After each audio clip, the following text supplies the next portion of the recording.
Exclusive. Express Sports Charlie Gordon reports back after a day of tests and trials at Silverstone's Porsche Experience Center. Lewis Hamilton and the rest of F1 star-studded grid are commonly thought of as drivers first and foremost, but that couldn't be further from the truth.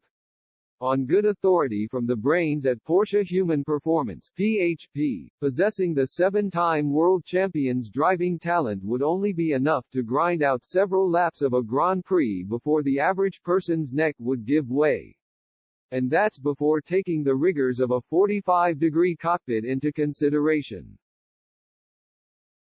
F1 drivers are not just superb athletes with mesmerizing car control and elite reflexes, but individuals that can use those skills in the midst of a sweltering test of endurance.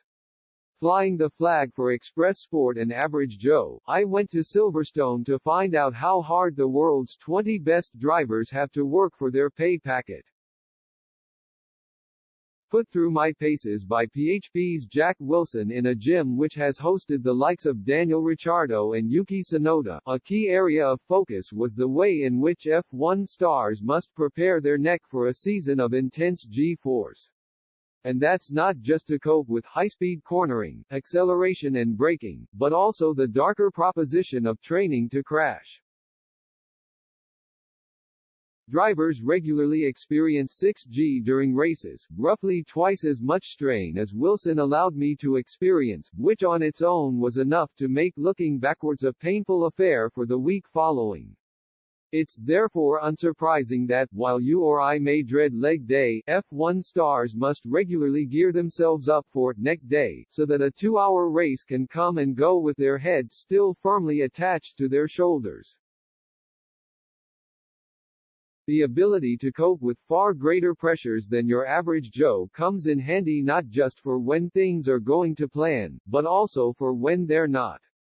Max Verstappen's crash at Silverstone in 2021 after colliding with Hamilton sent him careering into the wall in a monumental 51G shunt. The Dutchman was sent to hospital for precautionary checks, but things could have been far more serious if his specialized training regime did not encompass preparing for the worst. Zipping around the world's finest circuits at high speed also requires F1 drivers to be adept at clinging on for dear life.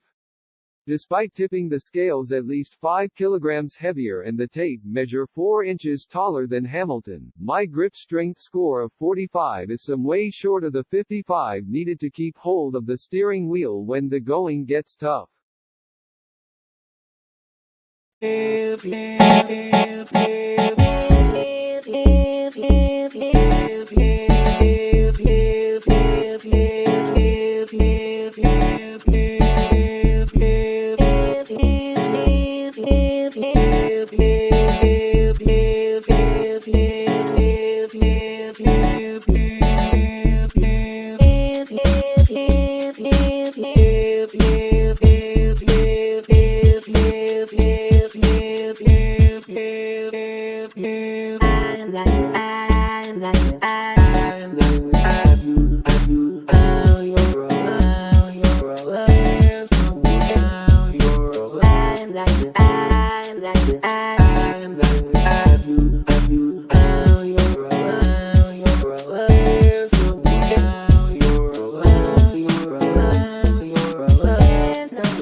I am